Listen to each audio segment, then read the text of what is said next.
الرجيم بسم الله الرحمن الرحيم قل أعوذ برب الناس.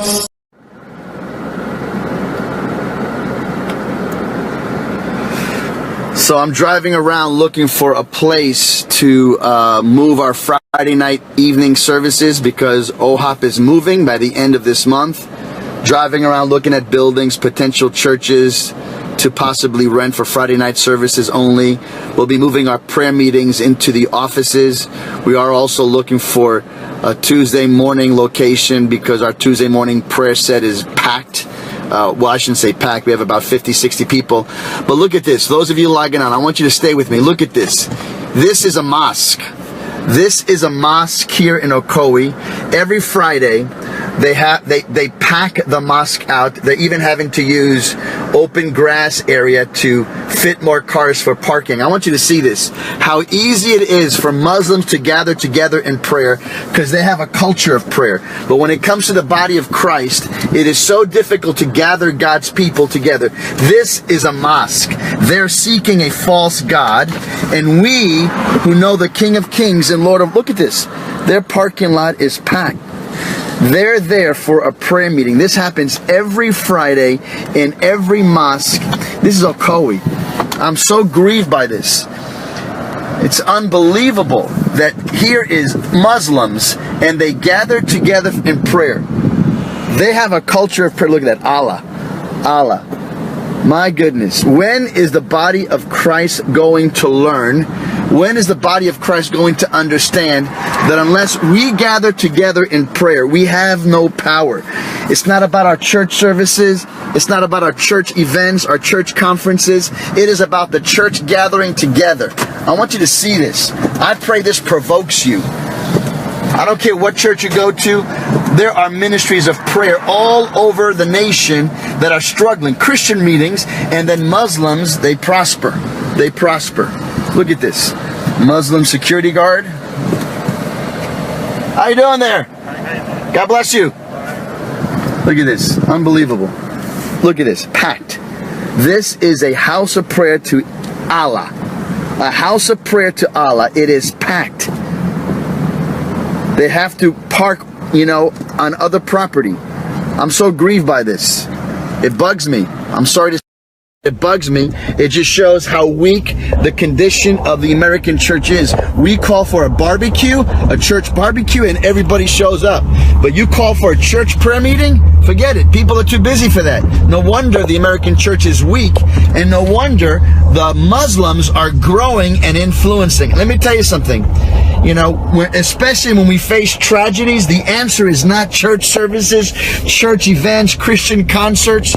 The answer is not our nice Christian gatherings. It is coming before the Lord in prayer. Here, look at this. Now I'm going to show you something. Let me show you the difference, okay?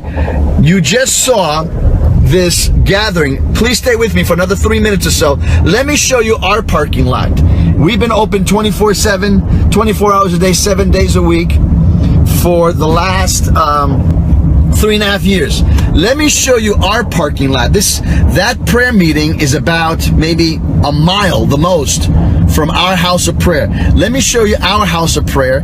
If you'll stay with me for another minute or so, we're just almost there. Just got to get through this traffic light. Let me show you our church offices. Hold on one second. That's our church offices right there, that little building. That's our church offices. We're going to have to move our prayer meetings in here, unfortunately, for a season until we get an open door elsewhere. So I'm almost there to the church. Let me show you where we're at. And I'm sorry. I'm bothered by the fact that we're so weak at parking. I'm pulling up into our parking lot right now. All right, let me show you. I just showed you a Muslim Islamic weekly Friday prayer set. And here's our parking lot. There's people in there right now, but let me show you. You ready? You want to see the difference? Here it is. Look at the difference. I'm going to press it right now. Okay. Let me show you our sign. There's a sign for the Orlando House of Prayer. Open 24/7. Now look at our parking lot right there. Look at that. You have 4 cars. I'm number 5. 5 cars, including mine. I'm driving around looking for a place because we have to be out of this building by September 30th. We don't know where to go. Keep us in prayer. And then we wonder why the body of Christ is so weak. I was scrolling through an Islamophobe's channel, and he had so many videos against Islam, no refutations. Akhi, can you imagine this, man?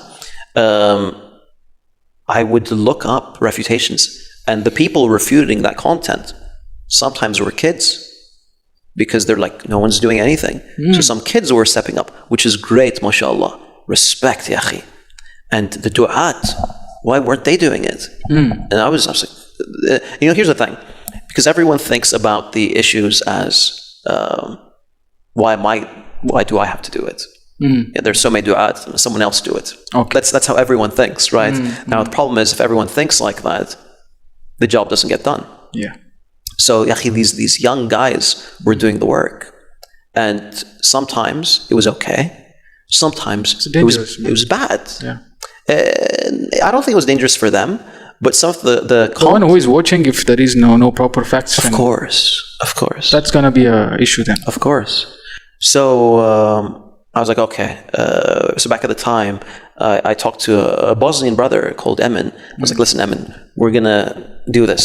And we pumped out like 50 videos in like 2 months. Just pumping out every day a video, until and the Islamophobe that we were refuting, he didn't respond to a single thing. He didn't respond to a single thing. Of course, our channel's small, that's one thing.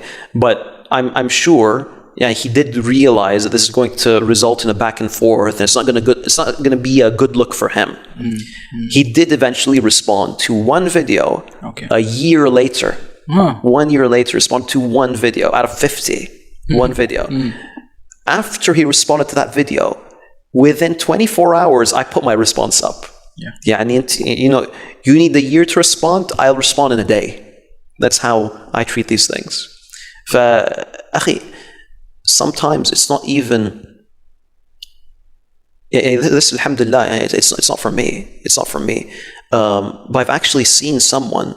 It probably was one of Emin's videos. Wallahu alam. There's one guy came back to Islam from these videos, these video refutations.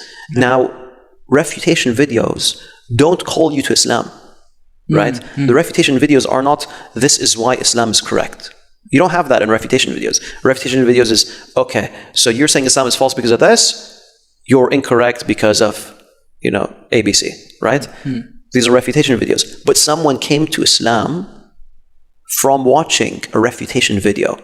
Okay, it was an ex-Muslim. He left Islam because of an Islamophobe, watched a refutation video, and came back to Islam. Interesting. Yeah. And do you know what he said? He said, there's a response? Best. Yeah. That was it. When there's no content out there, when no one's producing refutations, people assume that there's no answer. Yeah. That's it. And unfortunately. They become doubtful then. Yeah. That's where the doubt and self-doubt and make them stay away. Yeah.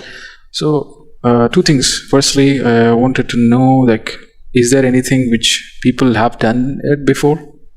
The same refutation? I know there is, but if you can share some of the refutations done, so some of the guys before. So the thing is, what I've seen is most of the refutation content online or on YouTube is on Speaker's Corner, or in Speaker's Corner, right? The problem is these refutations are not directed at the those specific videos that are made by Islamophobes. So I was speaking to Brother Mansour from Speaker's Corner just recently, from Dawah's channel, and he's got this wonderful video where he's discussing with some people about. So he was speaking about Surah Tariq, and there's a verse that Islamophobes use, and critics of Islam use. Of course, I have to differentiate between the two. Not every critic of Islam is an Islamophobe, but both of them do use this argument, which is basically referring to where does semen come from in in the Quran, it speaks about where semen comes from, or not semen, but where the human comes from. It's a very interesting discussion, and he argues this, in Speaker's Corner with one or two people. The problem is, akhi, no, it's a wonderful argument. He puts it really well, but the problem is every week there's like 10 hours of speaker's content video coming out. The title of the video has nothing to do with the argument. If you are someone who's having doubt because of that argument, and you type in the keywords, okay, sperm from the backbones and the ribs, for example, or something like that, it won't show up in the results. Yeah. Because the title of his video is something else completely. So alhamdulillah, I spoke to him about this recently. I was like, you need to make a video specifically about this, and you have to have the title. He's like, yeah, definitely, and he will do it, and that's great, and that's what we need.